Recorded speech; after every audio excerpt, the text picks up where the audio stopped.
Hello and welcome back to Allotment Life. Thanks for joining me for another week on the plot. In the last couple of days we've finally had some heavy rain and prolonged rain, so the water butts have been topped up and I even had an evening off of watering the allotment, which was nice. In today's vlog I'm going to be taking some strawberry runners to get new plants for next year, and also I've got a tomato experiment taking place. So let's head outside and start with the strawberries. This is my strawberry patch and these are Cambridge favourite, but some of them are about 3 years old now and they need replacing. As you can see, that's completely died off. I stopped watering it after the strawberries had finished producing, as I knew that I was intending on replacing them this year. Now we need to find out what a strawberry runner is and what it looks like. I'll show you a few different examples. It's really easy to see on top of the black plastic matting. This here is the strawberry runner and it's trying to reroot and start a new plant. This is my neighbour's strawberry patch and this is where I'm going to be taking the runners and getting the new plants from. Let's try and find a runner amongst this lot. Oh, here we go. This is how they start. I just see them shooting off like this, but at the moment there's nothing on the end, so that's not quite ready to take. They shoot out right from the crown in there, and this is how they begin. At the next stage they start to produce a little flower, and that's them trying to make a new plant. Then you'll see that they form their roots on the bottom,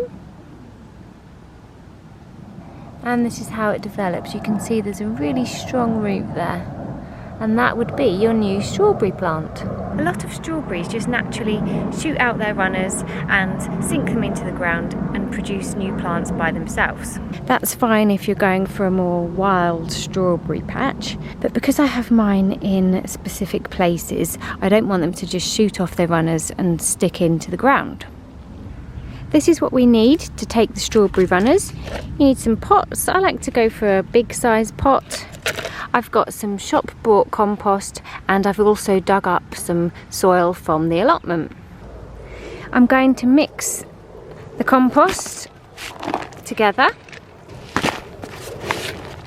and by using some of the soil from the allotment, that means that the new strawberry plants will be used to the type of soil before they go in the ground. You also need a little collection of stones like this. This is how to do it for free, but some people like to use pegs if they've got them on hand. First step, fill the pots.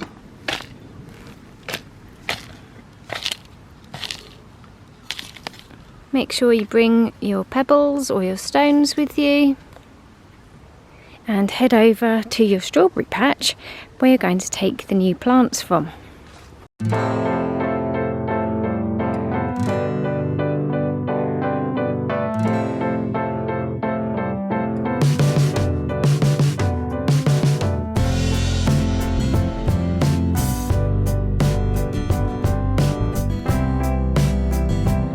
I'm looking for the stronger plants, so the really big bushy ones. Place your pot on the ground within reach of your runner.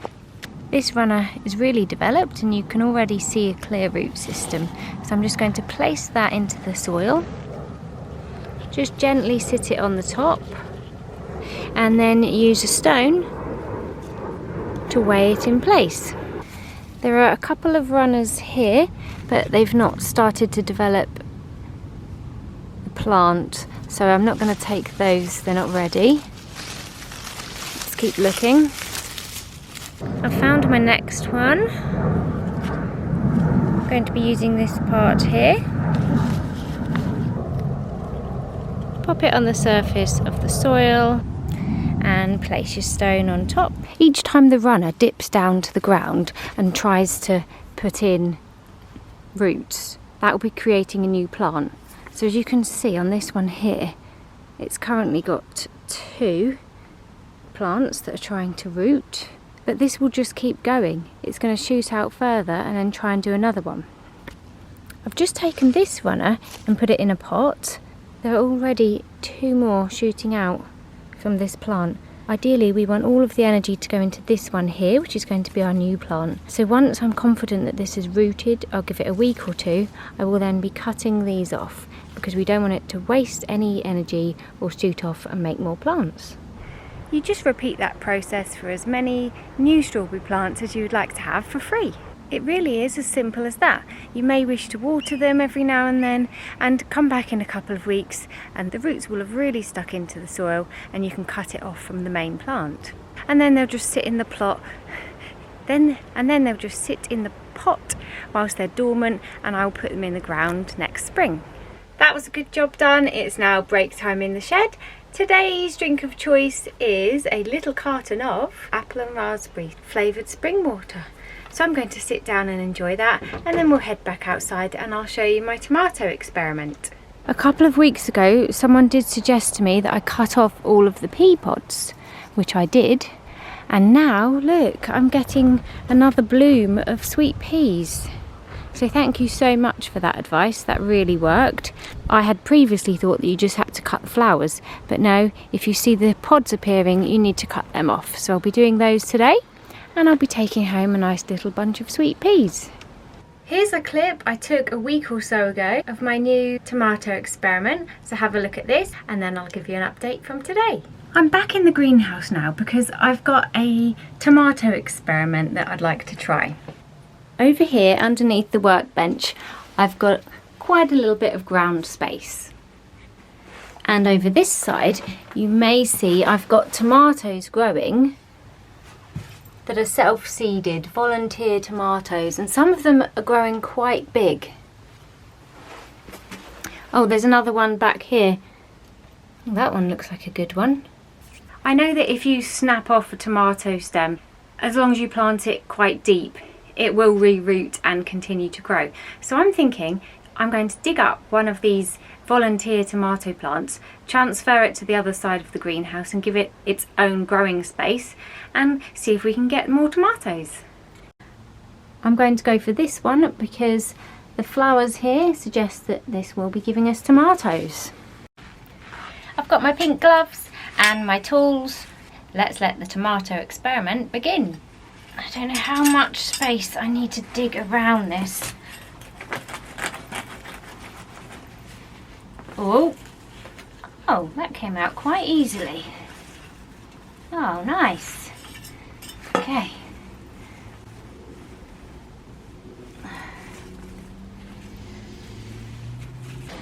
If I'd have thought this through, I would have dug the hole over here first and put it straight in. So it's just going to have to lean back there for a minute whilst I dig the hole. I want it to be quite deep so that the stem of the experimental tomato plant is supported quite well. I'm just going to water the hole first. And now let's see if we can get this in. I'm going to keep this as 1.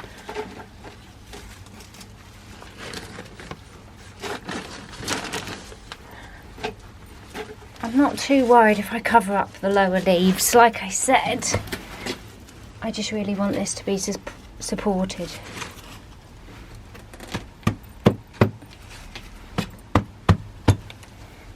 Wow! Yay! It stayed in place. We'll come back in next week's vlog and take a look at that tomato, and then I can update you on the progress and we can decide whether the experiment has worked or whether it was a flop. I went for it and put another one in.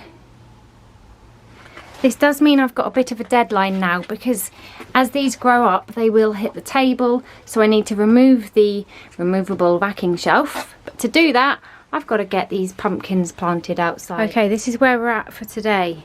I've now managed to clear out the tray at the top, apart from this one little sunflower. I'll just pop that over here. So I'm now going to remove the tray, take off the racking, and the tomatoes that I planted can continue growing all the way up the greenhouse. I think the experiments worked because we're a week on and we've got flowers on both of the tomato plants and they don't look dead. So I'm pleased with that. I will take this mat out. This is the moisture retention mat. I'll give that a good rinse and dry it off before storing it for next year. And the racking is simply going to lift out.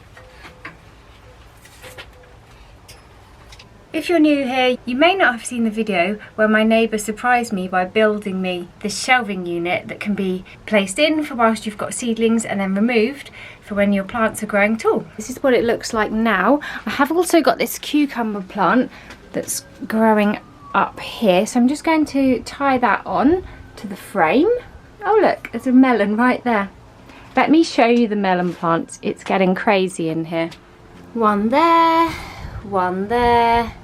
This has grown all the way along and is growing up. And then over this side, we've got 2 melon plants down there which have grown up. They've grown all the way up to the roof and they've also grown all the way along to this end and are starting to make their way up. Here's the biggest melon, and as you can see, it's now starting to get the cracked skin, which is good. I am rotating this round as it decided to sit itself on the table. Let's see if we got, oh yes, there's another one. And another one. It's a good year for melon. Now I've got the jobs done, it's time to do the fun part, and let's go and pick some things. I've got my little trog. Let's start at the raspberries.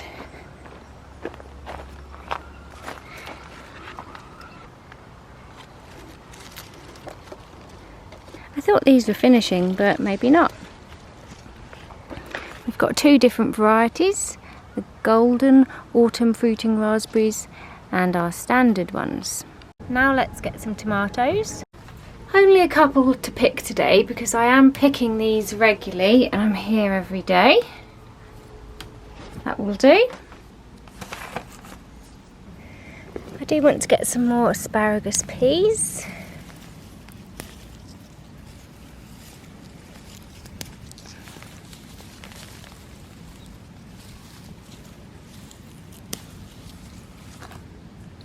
I've got some coriander to pick over here. Don't need too much of this today.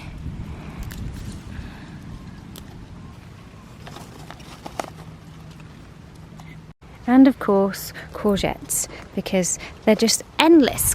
An endless supply of courgettes.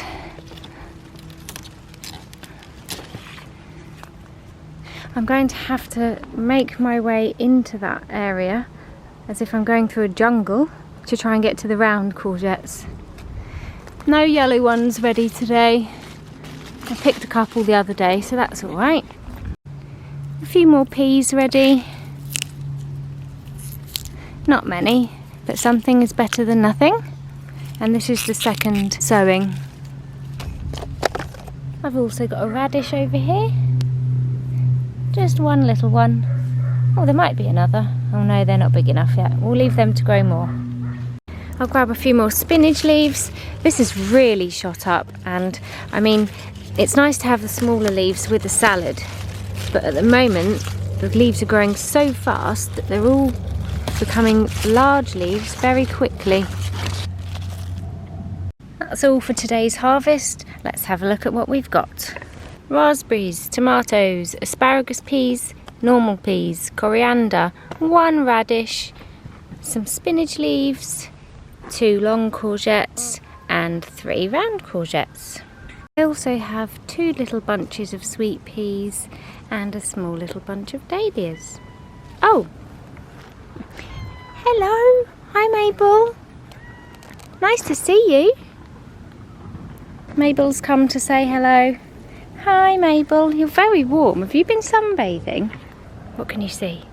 I think it's butterflies. Beautiful girl, aren't you? You're going to help me at the allotment. That was nice of Mabel to pop by just as we're getting to the end of the vlog and I'm showing you the harvest. She's just sitting outside now watching butterflies and bees and things. I hope that you enjoyed this week's vlog. The wildlife camera footage is coming up next. It's worth a watch, and I'll see you again next Friday.